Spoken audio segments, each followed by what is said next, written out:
The truth is fragile, or so it would seem. Often when I think about just how fragile the truth is, how easily obfuscated, I get apathetic. Or at least I sort of long for the numbness of apathy. I think a lot about George Orwell's 1984. In it, the main character's ongoing battle with apathy is a reoccurring theme. Winston works for the records department of what is called the Ministry of Truth.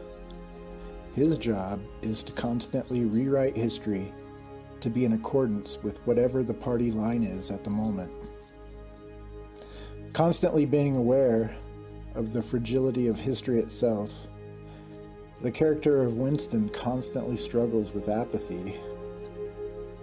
For example, we read, Winston sat back against the windowsill. It was no use going on.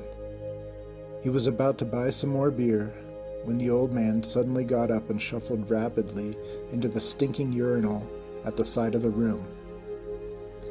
The extra half-liter was already working on him. Winston sat for a minute or two gazing at his empty glass, and hardly noticed when his feet carried him out into the street again. Within 20 years at the most, he reflected, the huge and simple question, was life better before the revolution than it is now, would have ceased once and for all to be answerable. But in effect, it was unanswerable even now, since the few scattered survivors from the ancient world were incapable of comparing one age with another. They remembered a million useless things, a quarrel with a workmate, a hunt for a lost bicycle pump, the expression on a long-dead sister's face, and the swirls of dust on a windy morning 70 years ago. But all the relevant facts were outside the range of their vision. They were like the ant, which can see small objects but not large ones. And when memory failed and written records were falsified, when that happened, the claim of the party to have improved the conditions of human life had got to be accepted, because there did not exist, and never again could exist, any standard against which it could be tested. Most people think of 1984 and they think of Big Brother and a massive surveillance state. But a major theme of the book is Winston's struggle with apathy and his wrestling with whether or not anything matters at all in life. That is, if truth could be so easily replaced with a lie. Of the female protagonist, Julia, he writes, she only questioned the teachings of the party when they in some way touched upon her own life. Often she was ready to accept the official mythology simply because the difference between truth and falsehood did not seem important to her. So she is described as having more of a sort of practical apathy, whereas his is more existential and overarching. I suppose I would relate to him more in that respect, but I see her apathy everywhere. When I consider truth and the world that it has to exist in, the truth is fragile and helpless. It cannot defend itself. It can't shout a protest when man misrepresents it. So easily it can be distorted. So easily it can be obscured and occulted. So easily it can be written out of man's records completely. And a lie, once exposed, can simply be replaced with another lie and another lie, and another, seemingly for as long as the sun goes around in the sky. The truth is fragile, or so it would seem.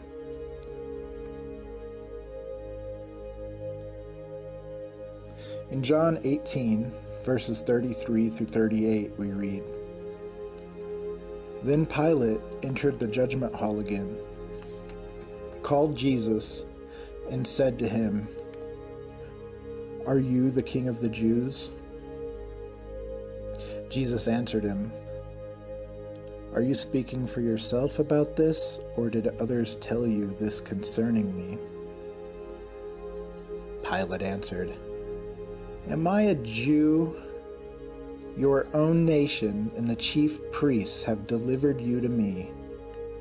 What have you done?' Jesus answered, 'My kingdom is not of this world. If my kingdom were of this world, my servants would fight, so that I should not be delivered to the Jews. But now my kingdom is not from here.' Pilate therefore said to him, 'Are you a king then?' Jesus answered, 'You say rightly that I am a king.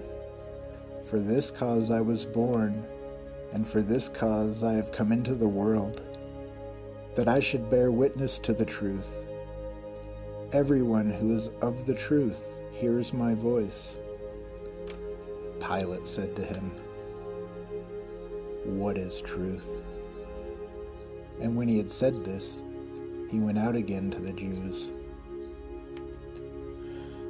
And Matthew's Gospel records that before condemning Jesus to be put to death, Pilate makes a public demonstration of washing his hands. And this was after at least twice publicly declaring that he found no fault in Jesus. Pilate struggled with truth and whether truth mattered. And ultimately, his fear of an uprising amongst the Jews led him to wash his hands of the whole reality before him.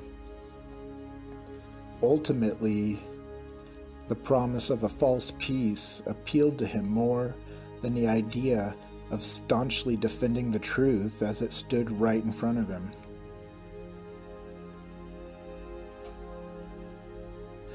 In an exchange recorded a few chapters earlier in John 14, 1 through 6, just prior to Judas' betrayal of Jesus, Jesus says in conversation with his disciples, "I am the way, the truth, and the life.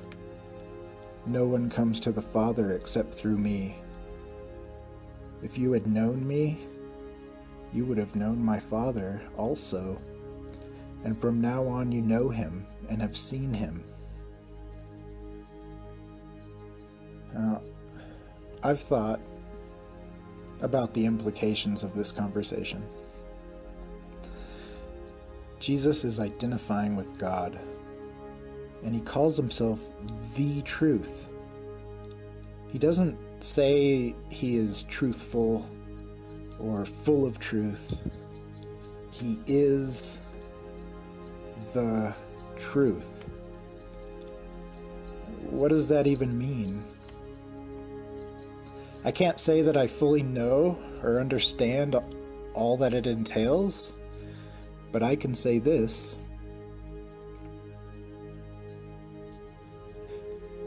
it makes my relationship with the truth really personal. And it also takes a huge burden off. Because now I know the truth isn't fragile.